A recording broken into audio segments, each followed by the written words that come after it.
A lot of you guys have seen me record videos with Cam. I'm going to do some videos where it's just kind of me giving you guys experiences in my life.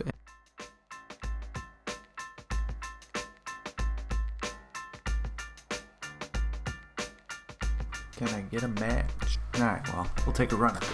We'll see what they got. I am a teacher. I teach business in high school. So yeah, these first couple levels are probably slow. I'll probably fast forward through to maybe a later level.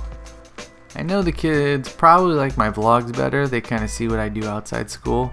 It's probably more, I don't even know if anything's really that interesting for them, but I would think that might be a little more interesting, kind of seeing what their teachers do outside of school. I know some of them are probably surprised that this is something I do.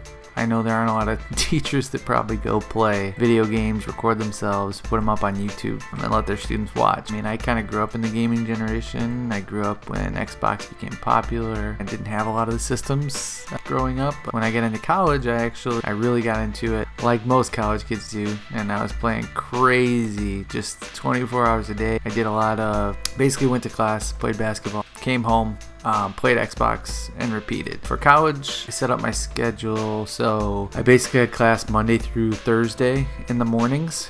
Let's say Monday I'd get up at 8 o'clock for class. I'd go to class from 8 to 1 and be done for the day. And that was Monday, Tuesday, Wednesday, Thursday. It was the same way. And then I'd have Fridays off. So I'd usually get home from class about 1 o'clock on a normal weekday. Change. I'd head up to the co-rec, which is kind of like the gym. I'd play basketball up there from 4 to 6, 4 to 7. Come home, hop on here with friends.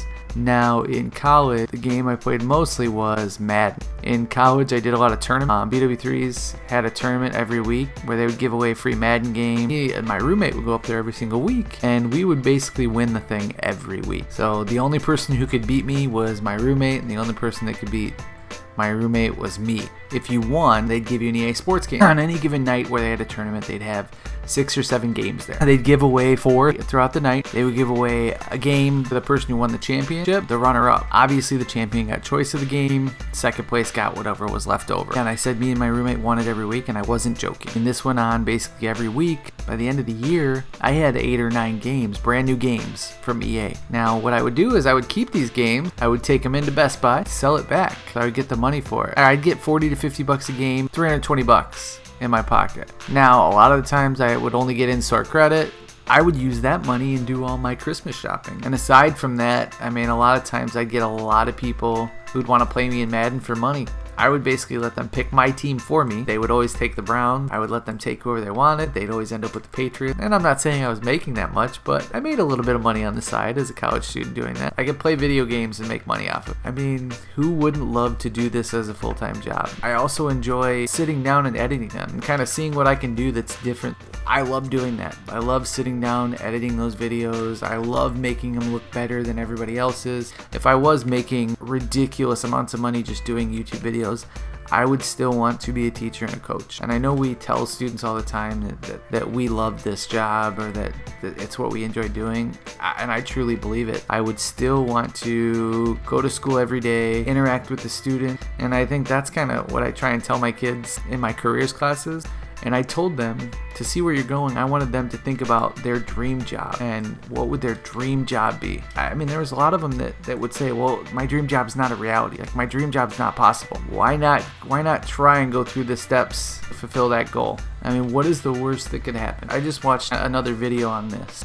The one thing you can do that's in your control, that trumps everything else, is work. Just putting in the work. You can't control your DNA. You can't control your parents. You can't control a lot of things in your life. There are so many things in your life you can't control at all. The one thing you can control is how much you work, how hard you work, and what you work at. That is absolutely 100% in your control. Some people like to blame their circumstances. I've always kind of gotten what I wanted in my life.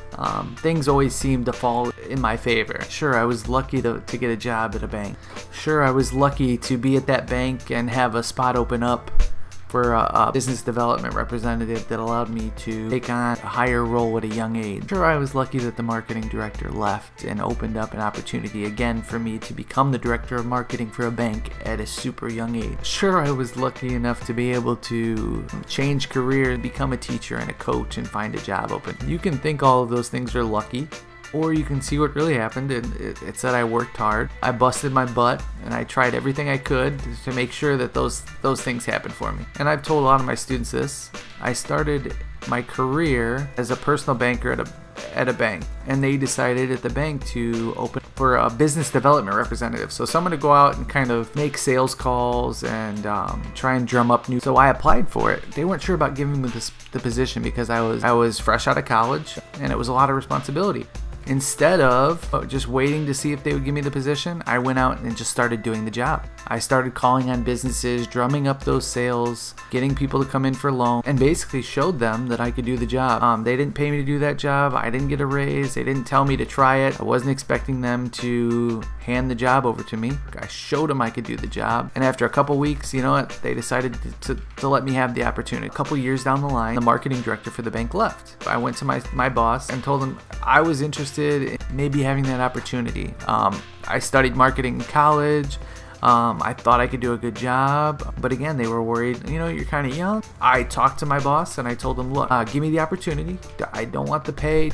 I basically told him, look, I'm going to keep my current job the way it is. I will continue to do my business development job. I said, give me 2 weeks.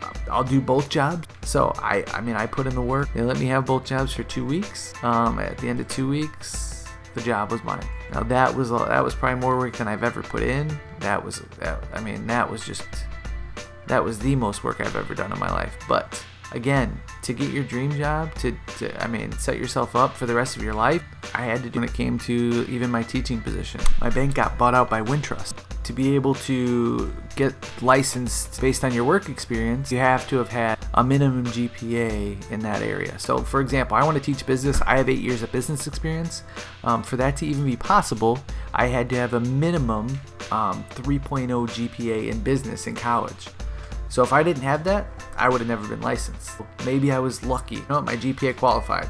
Or maybe it was because I worked hard throughout all of college to make sure that I had a good GPA, so that when opportunities like that came to me later down the line, I wasn't narrowed in what my possibilities were. Let's say I screwed up in college and I didn't end up with that 3.0 GPA. I wouldn't have been able to take that teaching job. I wouldn't have been able to be teaching and coaching. I would be stuck kind of working in my old job at the bank while driving 4 hours a day, not seeing my son, all because, you know what? I didn't try as hard as I could in college. I tried my hardest in college, made sure I had all the best grades, and that gave me that opportunity later on down the line. Hard work throughout my whole life that allowed me that opportunity.